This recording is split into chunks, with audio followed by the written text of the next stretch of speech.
अगर आप इस कहानी के पिछले भाग सुनना चाहते हैं तो मैं आपको लिंक डिस्क्रिप्शन बॉक्स में दे दूंगी और साथ ही कमेंट बॉक्स में पिन कर दूंगी, तो वहां से जाकर सुन सकते हैं। अब सुनिए आगे। अरे वाह किरण, बहुत सुंदर लग रही हो, शादी में भी जच रही हो, अर्पिता ने किरण से कहा, जिसे सुन किरण मुस्कुरा देती है और बोलती है, तो अब जाकर तुम्हें टाइम मिला है यहाँ आने का। वैसे तुम ये बताओ, तुम सबसे मिलकर आई हो ना, कौन कौन आया है यहाँ? और वो नमीना भी आया है क्या? सुबह तक तो मूड इतना खराब था कि मौसा जी से बात तक नहीं की, और अब देखो इतनी बेचैनी से मिलने से पहले ही सब कुछ जान लेना चाहती हो। वैसे एक बात कहे, वो जो नीचे आए हुए हैं ना, बहुत बहुत बहुत अच्छे हैं, और उनके लिए नमूना शब्द का इस्तेमाल तो उनके व्यक्तित्व पर एक धब्बे के जैसा लगेगा। हमें पूरा विश्वास है कि जब तुम उन्हें देखोगी न तो उन्हें ना नहीं कह पाओगी। सच में किरण, तुम दुनिया की सबसे लकी लड़की हो, किरण से कहते हुए अर्पिता की आंखें भर आती, लेकिन वह उन्हें चुपके से पोंछ लेती है और मुस्कुराने लगती है। अगर तुम ये इतने विश्वास के साथ कह रही हो तो फिर मिलना बनता है, किरण ने उत्साहित होकर कहा। हाँ जी, और हम तुम्हें ही लेने आए थे। चलो नीचे, सभी तुम्हारा ही इंतजार कर रहे हैं, अर्पिता ने किरण से कहा, और अपने हृदय की बढ़ी हुई धड़कनों से साथ अर्पिता किरण को नीचे ले चलती है। चलते हुए अर्पिता किरण और अपना दोनों का फोन उठा लेती है। वहीं नीचे प्रशांत जी के पास श्रुति का कॉल आ जाता है और वो राधु की ओर झुककर फोन आगे कर देता है। श्रुति का कॉल है, इसे उठाना तो बेहद जरूरी है, आप इस तरफ जाकर बात कर लीजिए, राधिका ने हॉल से बाहर की ओर इशारा कर कहा।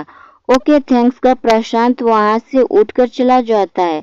तब तक अर्पिता और किरण दोनों ही हॉल में पहुंच जाती है। किरण सबसे मिलती है और बिना जी के इशारा करने पर सबसे चरण स्पर्श करती है और जाकर वापस से अर्पिता के पास खड़ी हो जाती है। शोभा जी बीना जी से कहती है, मेरा छोटा बेटा परम काम की वजह से आ नहीं पाया है, उसने तो अपनी लाइफ का फैसला हमारी राधिका के ऊपर छोड़ा है।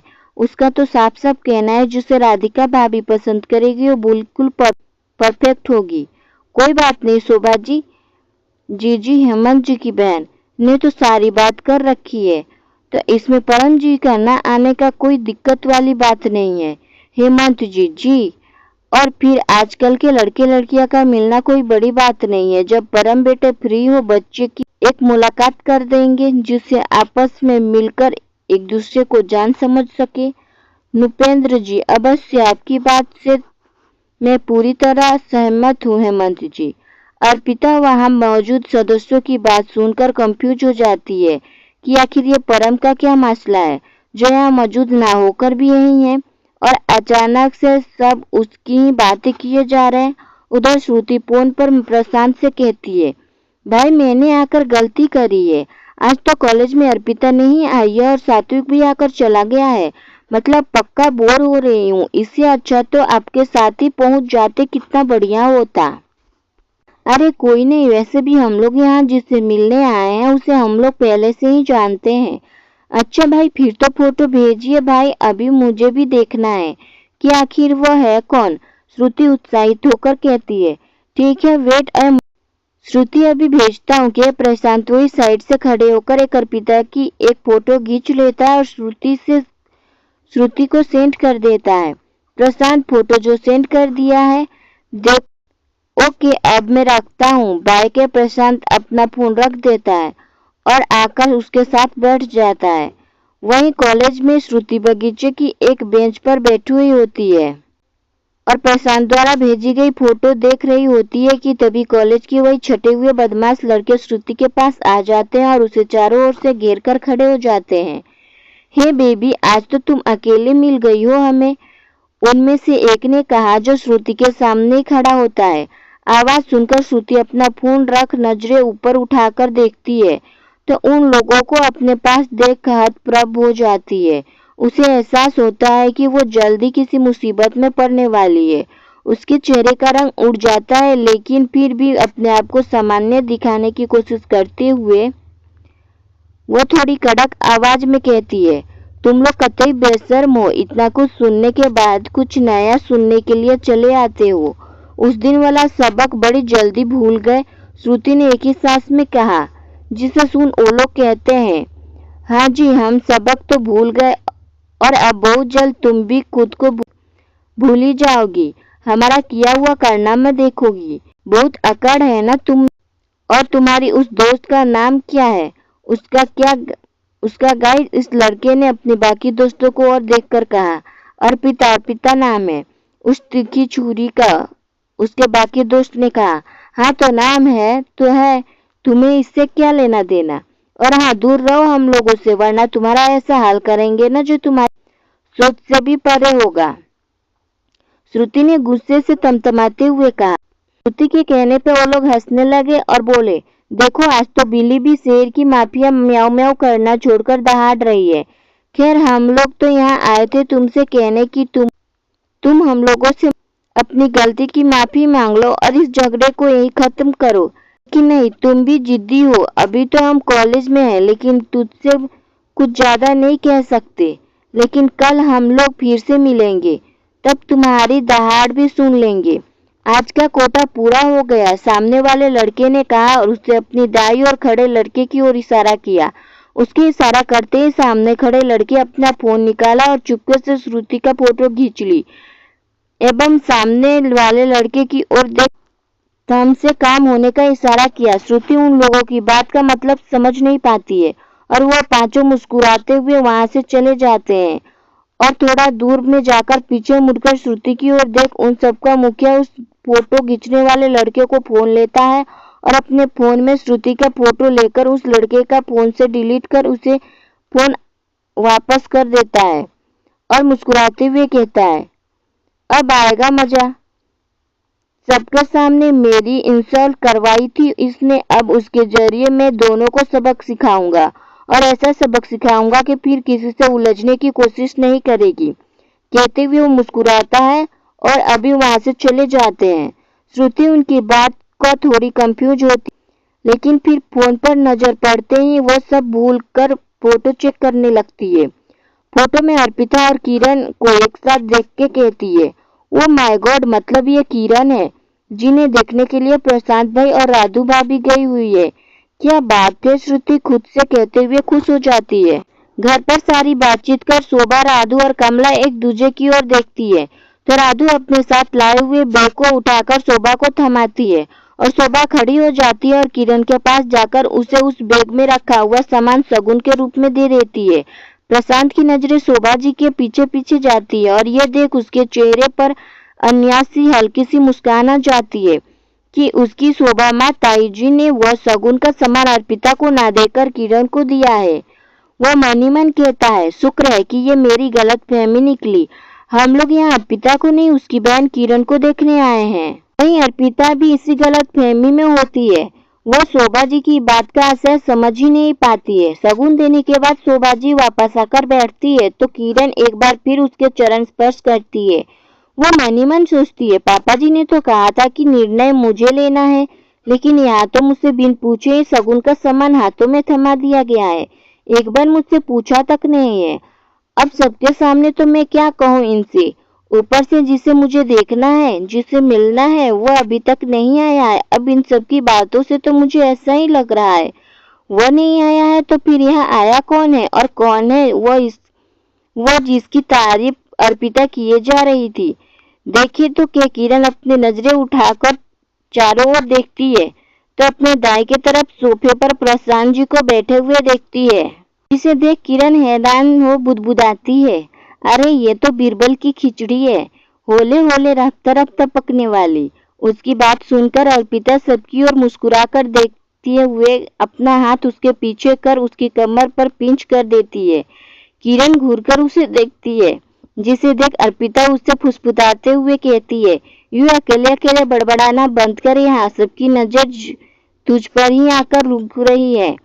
क्या सोचेंगे ये लोग, इनकी होने वाली बहू सरफिरी है। चुपचाप हल्की सी मुस्कुराहट रख खड़ी रह, इसे तो मैं बाद में निपटूंगी, अभी मैं यहाँ फंसी हुई हूँ, तुम बस कुछ देर इंतजार करो, बस तब तक कर जब तक ये लोग यहाँ है। कहते हुए किरण चुप हो जाती है और अर्पिता उनकी सीधी बात भी नहीं समझ पाती है। अब समझे कैसे, दिमाग में उलझन जो भरी हुई है। कुछ और आवश्यक बातचीत होती है उसके बाद वो सभी वहां से चले जाते हैं। लेकिन जाने से पहले हमारी राधु अर्पिता के पास आती है और उससे कहती है, अर्पिता अपना फोन दीजिए। अर्पिता सांवलिया नजरों से राधु की ओर देखती है, जिसे देख राधु कहती है, घबराओ नहीं, बस फोन ही ले रही हूँ। और फिर उसके कान के पास जाकर धीरे से फुसफुसाती है, अरे भाई, अब शादी की बातचीत चल रही है तो ऐसे में नंबर तो एक्सचेंज करने होंगे कि नहीं, क्योंकि किरण की बहन है और किरण का फोन भी तो आपके हाथ में है, तो उसका फोन दो। वो कह अर्पिता किरण को फोन राधु के हाथ में थमा देती है। राधु मुस्कुराते हुए फोन लेती है और उसके परम का नंबर सेव कर देती है और किरण के फोन से खुद को एक मिस्ड कॉल दे फोन वापस लौटा देती है। किरण एक बार फिर सबके चरण स्पर्श करती है और अर्पिता मुस्कुराते का अभिनय करते हुए सभी को हाथ जोड़ प्रणाम करती है। प्रशांत जी एक बार फिर से अर्पिता की ओर देखते हैं और सिर सबसे आगे निकाल गाड़ी दरवाजे के सामने ले आती। वही अर्पिता खुद को लाख रोकते हुए भी एक बार प्रशांत जी को देख ही लेती है। बीना जी, हेमंत जी, किरण की बुआ और दया जी सभी उन सबको दरवाजे तक बाहर छोड़कर आते हैं। उनके बाहर जाते ही किरण अपनी साड़ी संभाल अर्पिता के पीछे दौड़ने लगती है। ओ नो किरण, ये क्या कर रही हो, कहते हुए अर्पिता उससे आगे आगे दौड़ने लगती है। अर्पिता सीढ़ियों से ऊपर चली जाती है तो किरण भी उसके पीछे पीछे चली जाती है। वही प्रशांत बात करते हुए फोन हाथ में पकड़े होता है और आते समय तो सोफे पर ही भूल जाता है। किसी का ध्यान भी नहीं गया होता है कि यहाँ प्रशांत जी का फोन रह गया है। फोन का याद आने पर वो राधु से पूछता है, क्या मेरा फोन आपके पास है? नहीं भैया, हमारे पास नहीं है, राधिका ने कहा। वो शायद अंदर रह गया है। आप सभी लोग बैठिए, मैं अपना फोन लेकर आता हूँ, प्रशांत जी ने कहा और वो गाड़ी से उतरकर घर के अंदर चले जाते हैं।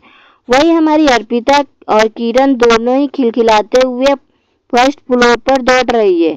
किरण दौड़ते हुए अर्पिता को पकड़ती है तो उसके दुपट्टा का सिरा उसके हाथ में आ जाता और किरण उसे झटक देती है और फिर से अर्पिता के पीछे दौड़ने लगती है। अर्पिता एकदम से रुक जाती है और पीछे मुड़कर किरण के हाथों की ओर देखती है। उसके हाथ में दुपट्टा को न देख उधर उधर देखने लगती है। रुको, तुम क्या कह रही थी कि वो भी आया है? वो बहुत बहुत बहुत अच्छा है, तुम उसे देखोगी तो मना नहीं कर पाओगी। और क्या क्या कहा था कि तुम बहुत लकी हो किरण। किरण अपनी धुन में लगी होती है और अर्पिता अपने चुन्नी को ढूंढने के सिर को पकड़ते हुए उसके हाथ में होती है। वो समझ ही नहीं पाती है कि नीचे कौन है और वो सीढ़ियों से होते हुए नीचे चली जाती है। सुनिए, वो हमारा दुपट्टा है, अर्पिता ये कहती है और उसके करीब आगे बढ़ने लगती है। तभी उसकी नजर प्रशांत जी के पहने हुए जूतों पर पड़ती है, जिसे देख उसके मुंह से बरबस ही निकल जाता है। प्रशांत जी, आप, कहते हुए अपने पीछे मुड़कर खड़ी हो जाती है। अर्पिता की बच्ची, क्या क्या कहा था तुमने? तब जाकर मैं तैयार हुई थी और मैडम जी देखकर कैसी गई। बीरबल की खिचड़ी को क्या समझ रही हो तुम? नीचे आकर क्या मुझसे बच जाओगी? हाँ, अरे वो बीरबल की खिचड़ी ना तुम्हें ही मुबारक हो। किरण नीचे आकर अर्पिता के पास खड़े होकर कहती है। उसे इतना बोलता देख अर्पिता अपने होठों पर उंगली रख चुप रहने का इशारा करती है। काहे चुप रहूं मैं? यह सब न तेरी वजह से हुआ है, किरण ने तमतमाते हुए अर्पिता से कहा। किरण के तेवर को देख अर्पिता अपना सर पीट लेती है और दोनों हाथ जोड़कर उसे चुप होने के लिए इशारा करती है। लेकिन हमारी किरण की गाड़ी किसी सुपरफास्ट ट्रेन जैसे पटरी पर दौड़ती ही जा रही है, रुकने का नाम ही नहीं ले रही है। किरण अर्पिता के बिल्कुल पास आ जाती है और उसे झुंझलाते हुए कहती है, अब क्या सांप सूंघ गया तुझे? अपनी चुप्पी साध कर बैठ गई। उसे अपने पास देख अर्पिता धीमी आवाज में किरण से कहती है, हम किस लिए चुप है ये अभी पता चल जाएगा। जरा अपना ध्यान हमसे हटाकर वो जो पिलर के पास खड़े हुए हैं ना, उन पर लगाओ। अपने सर पर पैर रख कर ना तुम यहाँ से भागी तो कहना। अच्छा, जरा देखिए तो ऐसा कौन है वहाँ, कहते हुए किरण पिलर की ओर देखती है तो उसके चेहरे पर छाई मुस्कुराहट हवा हो जाती है। वो बेचारी नजरों से अर्पिता की ओर देखती है। अर्पिता मुस्कुराते हुए आंखों ही आंखों में उससे प्रश्न करती है और किरण से धीमे से कहती है, कहो, लगा ना झटका? हाँ, जोड़ो ताकि। किरण अपनी साड़ी संभाल कर ऊपर की ओर चली जाती है। नीचे अर्पिता अकेली रह जाती है। प्रशांत जी अर्पिता के पास आकर उसका दुपट्टा चारों ओर से लपेटते हुए उससे कुछ शब्द कहते हैं। अर्पिता को उसके दुपट्टे में लपेटकर वह उसके सामने आ जाता है और उसके कान के पास आकर चुपके से कहता है, लगता है तुम्हारे दुपट्टे का मेरे साथ कुछ ज्यादा ही रास आ रहा है, तभी तो न जाने कैसे मुझ तक पहुंच ही जाता है। और वहां से मुस्कुराते हुए चला जाता है। अर्पिता अपनी नजरें उठाकर उसे जाते हुए देखती रह जाती है। कुछ सेकेंड तो वो समझ ही नहीं पाती है कि अभी अभी प्रशांत जी ने उसे क्या कहा। जाते जाते प्रशांत जी एक बार फिर मुड़कर देखते हैं और वहां से चले जाते हैं। लेकिन इस बार हमारी अर्पिता के चेहरे पर मुस्कुराहट के साथ साथ हल्की सी हाय या की लाली भी छोड़ जाते हैं। लाली क्या हुआ, हाय क्यों कह रही हो? बीना जी ने अंदर अर्पिता के पास आते हुए प्रश्न किया। काका कुछ नहीं मासी, वो बस किरण के लिए हम सादा पानी लेने आए थे, वो उसकी आंखों में न मिर्ची चली गई है, अर्पिता ने बहाना बनाते हुए कहा। कैसे लाली? बीना जी ने परेशान हो कहा। और आप कैसी है? क्या मैं खुद ही जाकर देखती हूँ? ना नहीं मासी, आप परेशान ना होइए, किरण अब ठीक है। वो क्या है ना, हमने सोचा कि किरण को कहीं नजर ना लग जाए तो सबसे पहले उसकी नजर ही उतार लेते हैं। उसी में मिर्ची का झाड़ा देते समय थोड़ी सी मिर्ची उसकी आंखों में चली गई। अर्पिता ने धीरे स्वर में बड़ी ही मासूमियत से कहा, जिसे देख बीना जी मुस्कुराते हुए उसके सिर पर हाथ मुस्कुराकर, अच्छा किया लाली, और एक काम करो, जल्दी से पानी ले जाओ, ऊपर उसकी आंखें जल रही होगी। मैं अभी कुछ ही देर में आती हूँ। अगर ज्यादा परेशानी हो उसे तो फिर मुझे बताना, हम तुरंत ही उसे किसी अच्छे डॉक्टर के पास ले चलेंगे। ओके बोली।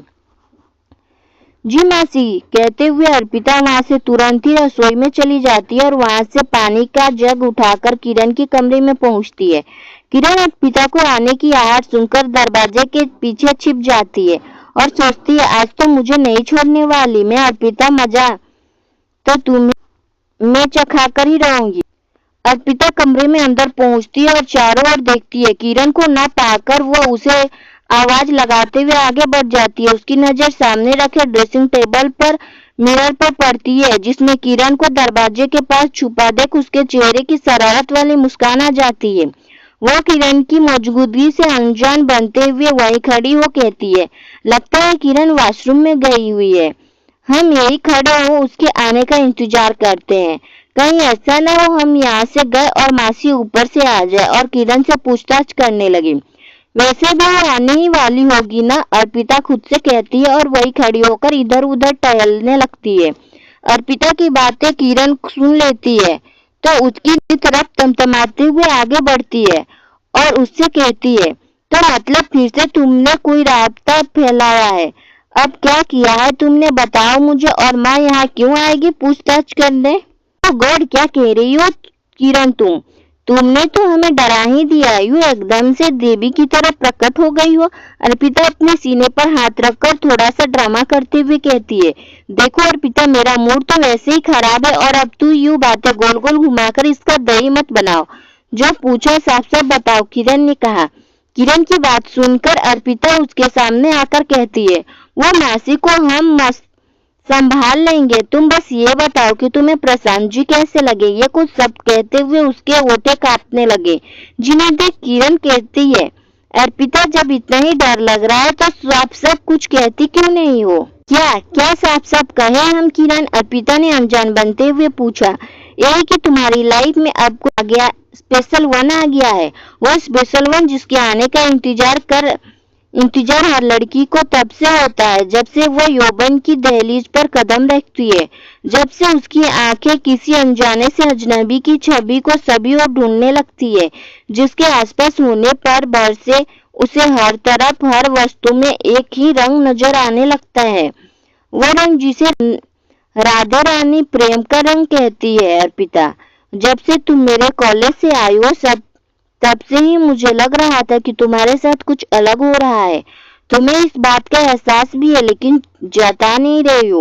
और देखा मैंने कल मॉल में जिस तरह तुम प्रशांत को देख रही थी और आज सुबह मुझसे उनकी तारीफ किए जा रही थी, सब देखा मैंने, सो अब तुम अनजान तो बनो मत, किरण अर्पिता से स्पष्ट कहती है, जिसे सुनकर अर्पिता हकलाते हुए कहती है, क्या किरण, किसी को पसंद करने में और किसी को स्पेशल वन होने में अंतर होता है। हाँ, ये सच है कि हम प्रशांत जी को पसंद करते हैं, लेकिन वो हमारे स्पेशल वन है, ये बात तुम कैसे कह सकती हो? भला चंद मुलाकातों में प्यार कैसे हो सकता है, जबकि हमने सुना है कि प्यार को महसूस करने में ही जीवन निकल जाता है, और तुमने तो हमारी पसंद को प्यार बना दिया। हद है यार, चंद मुलाकातों में तो सिर्फ आकर्षण ही हो सकता है, प्यार नहीं। प्यार और पसंद में अंतर होता है किरण, समझी? और अब फालतू की बातें न बना, हमने जो पूछा उसका जवाब दो। ठीक है, तुम्हें जवाब चाहिए तो मैं बताती हूँ। तुम्हें मुझे वो बेहद पसंद है, आखिर तुमने ही तो कहा था कि उनसे मिलकर कोई नहीं कह सकता। भला ये मैं बेवकूफी काहे करूं? किरण ने कुछ सोचते हुए कहा। किरण की बातें सुनकर अर्पिता मुस्कुराते हुए कहती है, हमें पता था कि तुम्हें वो अवश्य पसंद आ जाएंगी। हम यह खबर जाकर महसी को बता अभी आते हैं। कहते हुए अर्पिता तुरंत ही कमरे से बाहर निकल आती है। बाहर आकर वो दरवाजे से एक तरफ हट अपनी आंखें में भरे आंसू पोंछती है और खुद से कहती है, हमारा पहला प्यार सच में अधूरा रह गया। वह अर्पिता के जाने के बाद किरण सोचती है कि सच में प्यार इंसान को कितना बदल देता है। नीचे इतना साफ माँ पापा ने कहा कि परम जी यहाँ आए नहीं, इसके बाद मुलाकात कराई जा सकती है, लेकिन नहीं, फिर भी इन्हें समझ नहीं आया। मुझे तो ये लॉजिक भी समझ नहीं आता, क्यों एक अच्छा खासा बुद्धिमान व्यक्ति कभी कभी इतना ही बेवकूफ बन जाता है। हद है यार, अब इसकी बेवकूफी का फायदा मैं उठाऊंगी, इसे थोड़ा परेशान करके। अब इतनी सजा तो इसे मिलनी ही चाहिए। इसकी वजह से तो मैं ऐसी सिचुएशन में फंस चुकी हूँ। इमेजिन कर, किरण खड़े खड़े मुस्कुराने लगती है। वो ना, इन सब में तो मैं भूल ही गई कि वो नीचे सब से कहने गई हुई है, अब बिन मिले तो हम किसी को कहा न करने वाले हैं, और मैडम समझती है कि हम उससे मिल लिए हैं। बड़ा सॉलिड वाला पंगा हो जाना है।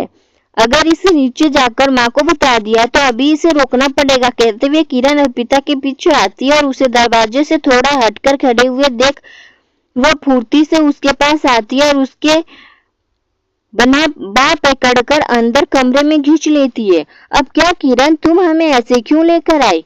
किरण, अब बोलो भी क्या बात है? अर्पिता की बात सुनकर किरण थोड़ा सा झिझकने का अभिनय करते हुए उससे कहती है, वो मैं चाहती हूँ कि हम एक बार और मिल ले, तभी मैं अच्छे से निर्णय ले पाऊंगी। अब तुम ही सोचो, ये भी मिलना किसी काम का है रहा, जहाँ न अच्छे से दो बातें हो पाई और न कुछ सुनाना हुआ है। तो बस इसीलिए मैं सोच रही थी कि एक बार और मिल लूं अच्छे से। ये ख्याल आते ही मैंने तुझे नीचे जाने से रोक लिया अर्पिता, पर गुस्सा मत करो, इसके अलावा कोई और किरण नहीं है। तुम समझ रही हो न मेरी बात? बात सुनकर अर्पिता मुस्कुराते हुए उससे कहती है, चल ठीक है, फिर इस बारे में मासी से तुम ही बात करना, कहा कि हम इस बारे में कुछ न कहने वाले। अर्पिता अपने हाथ खड़े कर किरण के सामने हट जाती है और बेड के पास जाकर खड़ी हो जाती है। यह देखकर किरण बेड के पास उसके पीछे आती है और उसे दोबारा पूछती है, तुम सच में माँ से इस बारे में बात नहीं करोगी? पिता ने गर्दन हिलाते हुए ना कहती है। ठीक है, फिर ये लो इसकी सजा। कहते हुए किरण के पास रखे पानी का जग उठाती है और पिता के सर पर उड़ेल कर उससे कहती है, ठीक है, मत बात करना तुम, मुझे मिलना है ना, मैं बात कर लूंगी। तुम इसी लायक हो बीरबल की खिचड़ी के, जिसके पकने का इंतजार ही करती रहो जीवन भर। कहीं ऐसा ना हो तुम बस इंतजार ही करती रह जाओ और तुम्हारी खिचड़ी किसी और के हिस्से में चली जाए। इडियट, अब इससे ज्यादा मैं तुझे नहीं समझा सकती, कहकर किरण बाहर चली आती है। अर्पिता समझ जाती है कि किरण उसे ताना मार कर गई है, लेकिन वह उसे कुछ कहती नहीं है और वहां से अपने कपड़े निकालकर चेंज कर अपनी पढ़ाई करने लगती है। लेकिन जब दिमाग में दुनिया की जहाँ की उलझने हो तो पढ़ाई में मन कैसे लगे? अर्पिता भी किताबें खोलकर बैठ जाती है, लेकिन ज्यादा देर पढ़ नहीं पाती है। उसके मन की में किरण की कही हुई बातें घूमने लगती है और उसका मन उचड़ जाता है। अर्पिता किताब बंद कर वहां से उठ जाती है और खुद को व्यस्त करने के लिए नीचे सबके पास चली आती है, जहां उस घर के अन्य सदस्य नीचे बैठकर बातचीत कर रहे होते हैं। अर्पिता भी नीचे आकर उस बातचीत का हिस्सा बन जाती है। किरण तब तक बीना जी और बाकी सबके से परम से एक मुलाकात के विषय में बात कर चुकी होती है। किरण ने खुद पहल की है। ये जान बीना जी और हेमंत जी को बेहद खुशी होती है। वो मुस्कुराते हुए एक दूसरे की तरफ देखते हैं और किरण को एक मुलाकात कराने का आश्वासन देते हैं। दिन गुजर जाता है और अगले दिन अर्पिता किरण दोनों खुशी खुशी तैयार होकर घर से कॉलेज के लिए निकलती है। टेम्पो स्टैंड में जाकर दोनों अपने अपने कॉलेज का रास्ता पकड़ती है और कॉलेज पहुंच जाती है। कॉलेज में मेन गेट पर पहुंचते ही सीधी भूख पकड़ने लगती है और एक पल उसके मन ही मन किसी अनजान भय की आशंका उत्पन्न होती है। एक अजब सी खामोशी का एहसास होता है उसे। आज न जाने कैसी खामोशी का एहसास हो रहा है हमें, जैसे कि कहीं कुछ सही नहीं है। आज श्रुति सात्विक भी नहीं देखे हैं, हमें आए नहीं है क्या अब तक, या हम ही लेट हो गए हैं। समय तो देखिए जरा कितना बज रहा है। सोचते हुए अर्पिता अपने को ब्लिक कर उसे समय देखती है तो उसे सुबह 10 बज रहे हैं। हम ही लेट हो चुके हैं 5 मिनट। दोनों क्लास में होंगे, नाराज होंगे तभी यहाँ नहीं रुके हैं। नहीं तो ऐसा कभी नहीं हुआ है कि अगर हमसे कोई नहीं आया तो वो उसके बिना क्लास में चला जाए। चलो क्लास में जाकर देखते हैं। दोनों से सॉरी कह देंगे। सोच अर्पिता मुस्कुराते हुए लेक्चर रूम की ओर आगे बढ़ जाती है। चलते हुए एहसास होता है कि वो जहाँ से आगे बढ़ रही है उसके पीछे कॉलेज के छात्रों की नजर आ रही है। वो रुककर अपने आसपास देखती है तो पाती है कि उसके पीछे पीछे लड़के लड़कियां चले आ रहे हैं। उसे ये देख अजब महसूस होता है। वो रुक जाती है और पीछे मुड़कर उसे कहती है, आप लोग हमारे पीछे पीछे काहे आ रहे हैं? आप लोगों को अगर कुछ कहना है तो साफ साफ कहिए, यूं इस तरह पीछे पीछे आना है कहाँ तक सही है? अर्पिता की बातें सुनकर वो सब भी उससे कहते हैं, हम देख रहे हैं। तुम्हें यह क्या खास बात है जो तुम्हारे और तुम्हारी दोस्त श्रुति को पूरे कॉलेज में चर्चे हो रहे हैं? वरना तुम्हारी जैसी लड़कियों के पीछे पीछे आने में हमें किसी को रुचि नहीं है। क्या कहा आप सबने? हमारे और श्रुति के पूरे कॉलेज में चर्चे हो रहे हैं, लेकिन किस कारण से हो रहे हैं हमें कुछ समझ नहीं आ रहा है। न जाने आप सब किस बारे में बात कर रहे हैं? अर्पिता ने हैरानी से उन लोगों से पूछा। हम काहे बताए? बोले तो ऐसे रहियो जैसे स्वयं अनजान हो इन सब बातों से। आगे खड़े कुछ छात्र रोषपूर्ण लहजों में उपयोग करते हुए उसे कहते हैं। अर्पिता कुछ समझ ही नहीं पाती है तो आगे बढ़ जाती है, जहाँ उसकी नजर कॉलेज के बगीचे में बैठी हुई श्रुति पर पड़ती है। उसके साथ ही सात्विक भी होता है। अर्पिता की बात से अनजान कि उनके एक दिन कॉलेज न आने की वजह से क्या हो चुका है। वो मुस्कुराते हुए श्रुति के पास पहुंचती है और उसे बिना देखे पीछे से उसके गले लग जाती है और उससे कहती है, हम बहुत खुश हैं श्रुति, क्योंकि हमारी बहन अब तुम्हारी भाभी बनने जा रही है। कितनी खुशी है की बात है ना श्रुति? अर्पिता मुस्कुराते हुए कहती है, लेकिन श्रुति कोई जवाब नहीं देती है।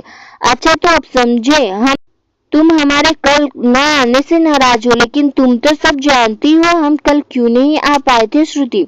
अब भी नाराज हो? क्या हुआ श्रुति? हमसे बात क्यों नहीं कर रही हो? श्रुति कुछ हुआ है क्या? इतना कहने पर भी जब श्रुति का कोई जवाब नहीं देती है तो अर्पिता उसके सामने आकर बैठ जाती है और उसके चेहरे को अपने हाथों में लेती है तो उसे देख वो चौंक जाती है। उसका चेहरा आंसुओं से भीगा होता है। अर्पिता के चेहरे पर परेशानी दिखाई देने लगती है। वो घबराकर उससे पूछती है, श्रुति क्या हुआ है? तुम रो क्यों रही हो? कुछ हुआ है क्या? किसी ने कुछ कहा है क्या तुमसे? हमें बताओ श्रुति, कुछ तो बोलो। लेकिन श्रुति कुछ नहीं कहती है तो अर्पिता सात्विक की ओर देखती है और उससे पूछती है, सात्विक क्या हुआ है? श्रुति क्यों रो रही है? हमें कुछ समझ नहीं आ रहा है। कॉलेज के छात्र भी हमें बड़े अजीब तरीके से देख रहे थे और यहाँ तुम दोनों परेशान बैठे हो। कुछ तो मसला है, सात्विक बोलो। अर्पिता जी, मैं आपको कुछ नहीं बता सकता जब तक श्रुति आपको खुद से नहीं बताएगी। अभी मैं इतना बोल सकता हूँ कि तुम दोनों एक अनचाही मुसीबत में पड़ गई हो। जिन लड़कों से तुमने पंगा लिया है ना, उन्होंने हमारे एक दिन कॉलेज ना होने की वजह से श्रुति को थोड़ा टॉर्चर किया और कुछ ऐसा किया है जिससे बहुत कुछ गलत हो सकता। क्या उन लोगों ने इसे फिर से परेशान किया है? अब हम अभी जाकर उनकी खबर लेते हैं। कहते हुए अर्पिता खड़ी होती है तो श्रुति उठकर उसे गले से लग जाती है और पपक कर रोने लगती है। अर्पिता उसके रोने के कारण समझ तो नहीं पाती है, लेकिन उसके सर को सहलाने लगती है। कुछ देर बाद जब श्रुति रोना कम करती है तब अर्पिता उसे पानी की बोतल देती है। श्रुति पानी पीती है और जब वो शांत हो जाती है तब अर्पिता उससे पूछती है, श्रुति क्या हुआ है, क्या बात हो गई है जिससे तुमने इतना परेशान कर दिया है, हमें बताओ, शायद हम तुम्हारी कुछ मदद कर सके। श्रुति कुछ नहीं कहती है। जब अपना फोन अर्पिता की ओर बढ़ा देती है, अर्पिता श्रुति को फोन लेती है और उसे देखती है, लेकिन कुछ समझ नहीं पाती है। अर्पिता, श्रुति तुमने हमें अपना फोन क्यों दिया है, इसका क्या करें? श्रुति अर्पिता के हाथ से वापस फोन लेती है और उसमें गैलरी निकाल अर्पिता को देखने को लिए कहती है। अर्पिता फोन देखती है तो ये देखकर उसके गहरा धक्का लगता है और फोन से श्रुति का फोटोज के साथ छेड़छाड़ कर उसे गलत तरीके से किसी के साथ इस तरह से जोड़ दिया गया है कि देखने वाले तक श्रुति के बारे में गलत संदेश पहुंचे। तस्वीर देखकर अर्पिता गुस्से से उसकी ओर देखती है। श्रुति, ये सब किसने किया? अर्पिता ने पूछा। जब श्रुति ने कुछ नहीं कहा तो सात्विक कहता है, ये सब उन्हें पांचों की किया धरा है, लेकिन उन लोगों ने हमारे कॉलेज न आने का लाभ उठाया और हमारी श्रुति को परेशान कर ये कांड कर डाला है। हमें तो ये तक नहीं पता कि कहीं कॉलेज में ये तस्वीर वायरल तो नहीं कर दी उन्होंने। कुछ नहीं पता है, क्या करे समझ नहीं आ रहा है अर्पिता। सात्विक, ये कोई छोटी मोटी बात नहीं है, ये अपराध है, वो भी कोई सामान्य अपराध नहीं है। अगर इन लोगों का दिमाग फिर गया है तो बहुत कुछ हो सकता है। हमें अब जो भी करना है होगा सोच समझकर करना होगा। और श्रुति, तुम डरना बिल्कुल नहीं, हम सब तुम्हारे साथ हैं। अर्पिता की बात सुन श्रुति सात्विक की ओर देखती है और सात्विक हल्के से गर्दन में हिलाकर चुपचाप खड़ा हो जाता है, जैसे कि अभी वो लोग कुछ छिपा रहे हो। अर्पिता, श्रुति और सात्विक तीनों खामोशी से वही बैठ जाते हैं एवं सोच विचार करने लगते हैं। अभी जो कुछ हुआ घटित हो रहा है उनके जीवन में वो कभी भी सामान्य रहने वाला नहीं था। पढ़ने वाले कुछ छात्र इतने भी बददिमाग हो सकते हैं कि जरा सा सही गलत समझने पर इस हद तक गिर जाएंगे। अर्पिता, श्रुति और सात्विक दोनों ही परेशान होकर कॉलेज के गार्डन में बैठे हैं कि तभी वो पांचों घूमते घामते उनके पास आते हैं। वो उन्हें देख हंसते हुए कहते हैं, अरे वाह, क्या हुआ और आज ये मनुष्यत कैसी फैली हुई है इस टीम में, लगता है कि कुछ बुरा हो गया है। अरे अगर बताने लायक हो तो हमें भी बता दो, हो सकता है कि हम लोग ही कुछ कर सके। वैसे मिस श्रुति मिश्रा, और वो फोटो तो दिखा दी ना अपने दोस्त को, काहे कि हमने सुना है कि तुम अपने दोस्त से कुछ नहीं छुपाती हो। कहते हुए वो पांचों एक दूसरे की तरफ देख के जोर से हंसने लगे। उनकी बात सुन अर्पिता का गुस्सा तो बहुत आ रहा था, लेकिन वो खामोश रहना बेहतर समझती है, इसीलिए चुपचाप बैठी रह जाती है। अरे भाई देखो ना, आज ये दोनों ही, एक असली और एक बनावटी शेरनी, दोनों ही दहाड़ छोड़ भीगी बिल्ली बन बैठ गई है। उनमें से एक कहता है तो दूसरा भी हाँ में हाँ हिला कहता है। हाँ भाई, बिल्कुल सही कहा आपने। अब ये किसी से भी उलझना चाहेगी तो एक बार हमें याद जरूर करेगी।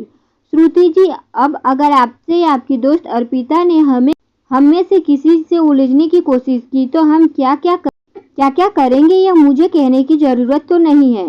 अरे अर्पिता जी, अब आपकी लाइफ में क्या भूचाल आने वाला है उसका एक नमूना तो आपने आते हुए ही देख लिया।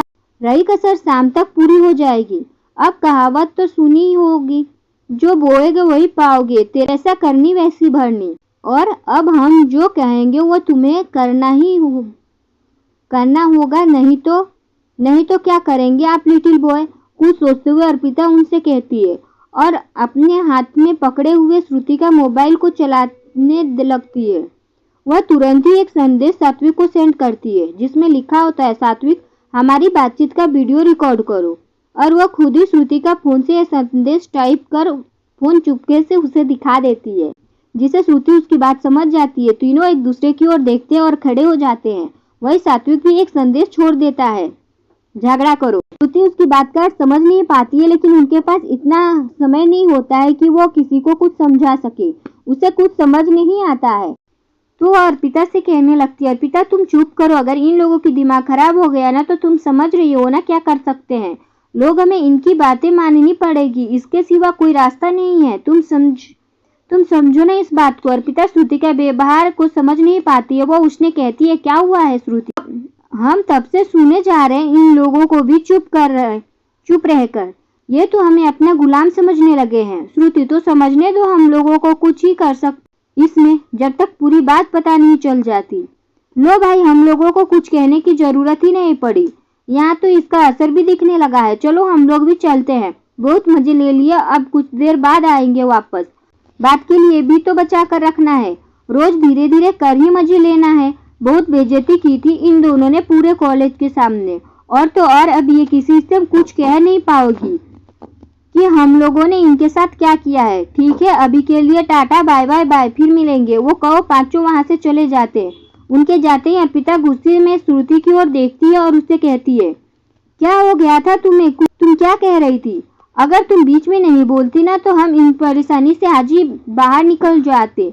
श्रुति, तुम कहते हुए अर्पिता रुक जाती है और आंखें बंद कर कुछ देर गहरी सांस लेकर छोड़ने लगती है और खुद से कहती है, नहीं अर्पिता, गुस्सा नहीं करना, शांत शांत शांत। जब गुस्सा शांत हो जाता है तो श्रुति से कहती है, हमने तुम्हें वीडियो बनाने के लिए इसलिए कहा था कि हमारे पास उनका कंफर्मेशन सबूत के तौर पर मिल जाए कि इन लोगों ने साइबर क्राइम किया है, जिसका उपयोग कर हम लोगों को आसानी से इस परेशानी से बाहर निकल सकते थे। लेकिन अभी ये मौका हाथ से निकल गया है। अर्पिता की बात सुन श्रुति उससे कहती है कि मैंने अपनी मर्जी से नहीं किया था। सात्विक ने मुझसे कहा था कि मैं झगड़ा करूं, लेकिन इससे ये नहीं बताया कि किससे झगड़ा करूं, तो मैंने सोचा कि तुमसे ही कुछ कहती हूँ, शायद तुम्हें इस बारे में पता हो, तुम समझ जाओ कि शुरू हो जाओ। कहते हुए श्रुति चुप हो जाती है। अर्पिता घूरते हुए सात्विक की तरफ देखती है तो सात्विक एक छोटे से बच्चे की तरह अपना गर्दन नीचे झुका लेता है। अर्पिता उससे कहती है, ये हमने आपको संदेश में नहीं कहा था, फिर यूँ आपने श्रुति को बोला। श्रुति से यह बात हमने पहले ही बोली दी थी, लेकिन तुम दोनों ना अब न जाने कितनी देर तक इस बात से परेशान रहना पड़े। अगर हम लोग सामने से आ गए न उनके पास तो सब हम लोगों से मजाक बनाएंगे, जो हमें बिल्कुल पसंद नहीं है। हम उनके पास तो तब खुद से बात करने जाएंगे। हमारे पास अंतिम विकल्प के रूप में बात करना है बच्चे, इसलिए पहले तो हम खुद से इन्हें ईराने की और सबक सिखाने का हर संभव प्रयास करेंगे। लड़की हूँ तो क्या हार जाऊंगी इनसे ना।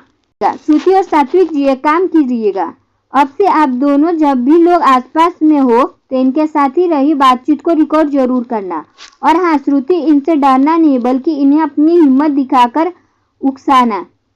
जिसने उन्होंने जो कारनामा किया है ना उसे वो दोबारा अपनी जबान से रिपीट करे और हमारा काम हो जाए। हम तब तक इनको मजा चखाने के लिए दूसरा तरीका खोज निकालते हैं। टेढ़े मेढ़े रास्तों से निकलकर उन्हें सीधी सड़क पर सरपट न दिया दौड़ाया तो हमारा नाम भी अर्पिता नहीं है। यही उठक बैठक कराऊंगी इनसे, वो भी ऐसे कि दोबारा कुछ करने से पहले हमें जरूर याद करेंगे। अर्पिता उन दोनों से कहती है और वहां से कॉलेज से बाहर की ओर चली जाती है। आते हुए वो अपना फोन निकालती है और उसमें कुछ जानकारी सर्च करने लगती है। इन सभी बातों में वह उन पांचों की कई बातों को भूल जाती है कि तुम्हारे लिए भी कुछ सोचा। अर्पिता बस अब शाम का इंतजार करना है। अर्पिता कॉलेज से बाहर नहीं जा पाती है कि तभी उनके सामने कुछ और छात्र आके खड़े हो जाते हैं और उससे बेहद अभद्र तरीके से कहते हैं, हम सबने सुना है कि आप जोड़ियां बनवाती है, हमारी भी किसी के साथ बनवा दीजिए। कहकर सभी चुप हो जाते हैं। उन सब की बात सुनकर अर्पिता उनसे कहती है, और ये बात आप सबको उन पांचों ने कही होगी ना, उसमें क्या फर्क पड़ता है? अर्पिता अब तुम इस तरह की लड़की हो तो कोई भी कहे सब सही होगा ना। भला इतनी बड़ी बात तुम्हारे बारे में कोई हुई नहीं बोलेगा ना, और किसी को क्या पड़ी है ऐसा बोलने की। बात तो सही है तुम्हारी, लेकिन क्या है ना, हम ये काम यूं ही नहीं करते हैं, हमारा भी ना एक स्टैंडर्ड है। तो अब हमारा दिमाग खराब ना करो और यहाँ से चलते बनो, हमें किसी और की जोड़ी बनवानी है। अर्पिता ने अपने गुस्से को रोकते हुए कहा, अच्छा तुम जैसी लड़की का भी क्लास होता है क्या? इनमें से एक कहा, जो अर्पिता की बर्दाश्त नहीं हुआ और उसने गुस्से से घूरते हुए उससे कहा, हम जैसी ना इस कॉलेज में नहीं है। और हाँ, तुम लोग ना अपनी जुबान और सोच दोनों से अच्छे से साफ कर लेना, काहे कि अर्पिता व्यास नाम है हमारा, और जब हमारी जुबान खुलेगी ना तो तुम लोगों की जुबान पर ताला लग जाएगा। और एक और बात, उन पांचों की तरह हम बोलते नहीं है, सीधा करके दिखाते हैं। अर्पिता जानबूझकर उन लोगों से ये शब्द कहती है जिससे वो लोग अर्पिता को इन तेवरों के बारे में जाकर उन पांचों को बताए और वो पांचों गुस्से में श्रुति के पास जाए और श्रुति और सात्विक दोनों की बात का लाभ उठाकर उनसे कुछ कहलवा पाए। अर्पिता सबको घूरती और वहां से बाहर चली आती है। बाहर जाकर वह सात्विक को फोन करती है और इन पांचों की मुखिया की सारी जानकारी पर्सनल जानकारी लेती है। सात्विक उसकी एक फोटो भी व्हाट्सएप करने को कहती है और फोन रख देती है। फोन रखने के बाद अर्पिता कुछ सोचते हुए मुस्कुराती है और वहां से फौरन ऑटो पकड़कर निकल आती है। अर्पिता, बस आप यहीं ऑटो रोक दीजिए। ऑटो रोक दिया जाता है तो अर्पिता उससे नीचे उतर जाती है और हल्का सा मुस्कुराते हुए आगे कदम बढ़ाती है। वह एक साइबर कैफे के बाहर खड़ी हो जाती है। अपना फोन चेक करती है जिसमें सात्विक के द्वारा भेजा गया फोटो होता है। जरा सी बात का बतंगड़ बनाने का बहुत शौक है ना। अब देखो हम तुमसे कैसे सबके सामने माफी मंगवाते हैं। तुम्हारी नानी ने खुद याद दिला दिया तो कहना। ब्राह्मणों की लड़की हूँ तो देवी सरस्वती का कुछ ही ज्यादा आशीर्वाद हमारे ऊपर। सोचते हुए अर्पिता कैफे के अंदर आती है और वहां जाकर एक कंप्यूटर इस्तेमाल करने की परमिशन लेती है। वो जाकर एक सिस्टम पर बैठ जाती है और उसे स्टार्ट कर उसमें अपनी कलाकारी दिखाने लगती है। कुछ मिनटों की मेहनत के बाद आखिर उसका काम हो ही जाता है। अपने मोबाइल में खुद की बनाई गई फाइल लेती है और कंप्यूटर बंद कर उसके घर के लिए निकल जाती है। उसके घर पहुंचकर वो डोरेबल बजाती है। दरवाजा पर एक लड़की खोलती है जो उसकी बहन होती है। अर्पिता जी नमस्ते, हमारा नाम अर्पिता व्यास है। हम आपके भाई के कॉलेज में पढ़ते हैं और अच्छे वाले दोस्त हैं। हमें आपसे कुछ आवश्यक बात करनी है। क्या हम अंदर आ सकते हैं? वह थोड़ा झिझकते हुए कहती है, लेकिन आप यहाँ क्यों आई है? अर्पिता, अरे हम आपकी बड़ी ही काम की बात बताने के लिए यहाँ आए हैं। आप घबरा काहे रही है? लेकिन मैं आपको नहीं जानती हूँ। भाई ने कभी भी आपके बारे में मुझे नहीं बताया कि उनकी अर्पिता नाम की दोस्त भी है। आपके भाई ने फिर श्रुति मिश्रा के बारे में नहीं बताया होगा ना? अरे ना, नहीं, आपकी भाभी जी के बारे में कुछ बताया है। सही कहा ना हमने? अर्पिता अंदर आते हुए कहा। आप अंदर कहाँ चली आई और किसके बारे में बात कर रही है? मेरे भाई का तो अब तक विवाह भी नहीं हुआ है और फिर आप कैसे कह रही है कि मेरे भाई का विवाह हो चुका है? बोलिए। एक तो आप जबरदस्ती मेरे घर में घुस आई और फिर मेरे भाई के बारे में ऐसी वैसी बातें कर रही है। हैं? मतलब आपको सच में कुछ नहीं पता? अरे हमें आज ही पता चला। हमारे पास अभी कुछ देर पहले ही फोटो आई है। हम इधर से गुजर रहे थे, फोटो देखा तो हैरान रह गए। हैरान होने वाली बात ही है ना भला। अपनी शादी वाली बात हमें यानी अपनी सबसे प्यारी और खास दोस्त को नहीं बताई। खास शब्द पर अर्पिता ने ज्यादा जोर देकर कहा। दूसरी तरफ मुंह कर हाथ रख हंसने लगी और जताती ऐसे है कि उसकी आंखों में आंसू आ गए। काहे झूठ बोल रही है और किस फोटो की बात कर रही है? जरा दिखाओ, मुझे दिखाओ, लीडर की बहन ने कहा। वो अर्पिता के पास आ जाती है और अपना हाथ आगे बढ़ाकर कहती है, दिखाओ। हाँ रुको निकाल तो लो पहले। कहते हुए अर्पिता फोन उठाती है और सामने गैलरी निकालती है, लेकिन उसे दिन से उनकी 2 कॉपी श्रुति और सात्विक व्हाट्सएप कर देती है। साथ ही साथ उस बैकअप में ऐड कर देती है, जिसके अगर वो इसे डिलीट भी करे तो उसके पास कुछ प्रतियां बनी रहे। और दूसरी बात, उसे यकीन भी हो जाएगा कि वो फोटो असली है। अर्पिता अपना फोन उसे दे देती है। वह लड़की जब उस फोटो को देखती है तो चौंक जाती है। वो अर्पिता से पूछती है, यह कब हुआ? अर्पिता, अभी कुछ ही देर पहले ही तो हुआ है। ये देखो, कोर्ट में शादी की है जो तो फोटो है, तभी तो यहाँ आए हैं आपके भाई से शादी का लड्डू खाने की खुशी में पार्टी लेने के लिए। लेकिन लगता है कि आपके भाई यहाँ मौजूद ही नहीं है, यानी अब तक घर नहीं आए हैं। हाँ, और अब जब आएंगे ना तो मैं, माँ, बाबूजी सभी मिलकर उनकी क्लास लेंगे। उनकी इतनी हिम्मत, उन्होंने बड़ा कदम उठा लिया और हम में से किसी को बताया भी नहीं। माना कि वो हमेशा अपने मन की करते हैं, थोड़ा ज्यादा गुस्सा करते हैं। हम सब उन्हें कुछ नहीं कहते हैं, लेकिन अब तो हद हो गई है। अभी माँ बाबूजी को फोन कर उन्हें सच बताती हूँ। अब वही खबर लेंगे भैया की। उधर प्रशांत जी ऑफिस के काम से फ्री होकर अपने फोन में ऑडियो जलन शुरू होते हैं। तभी एक गजल बीच में उनके फोन की रिकॉर्डिंग चलने लगती है, जो कल श्रुति से बात करते समय की होती है। वो वीडियो समय देखते हैं जो करीब 20 मिनट का होता है, जिसे देख वो चौंक जाते हैं और खुद से कहते हैं कि मैंने बात तो महज 7 मिनट की थी, फिर ये 20 मिनट की ऑडियो कैसे? सुनता हूँ क्या रिकॉर्ड हुआ है? कहते हुए प्रशांत जी वो क्लिप चलने देते हैं। हे बेबी, आज तो तुम अकेले मिल ही गई हमें। है तुम लोग कतई बेशर्म हो, इतना कुछ सुनने के बाद भी कुछ नया सुनने के लिए चले आते हो। उस दिन वाला सबक बड़ी जल्दी भूल गए, श्रुति ने एक ही सांस में कहा। जी हम लोग सब तो भूल गए और अब बहुत ही जल्दी खुद को भूल ही जाओगी, हमारा किया हुआ कारनामा देखोगी। बहुत अक्कड़ है ना तुम में। और तुम्हारी उस दोस्त का नाम क्या है? उस गाइस अर्पिता नाम है इस तिखी छुरी का। पूरा ऑडियो सुन लेते हैं। श्रुति मेरी प्यारी बहन, उनके साथ कोई बदतमीजी करे ये प्रेम को बर्दाश्त नहीं। उस पर अर्पिता के बारे में भी गलत शब्दों का इस्तेमाल किया है, ये भी बर्दाश्त नहीं है मुझे।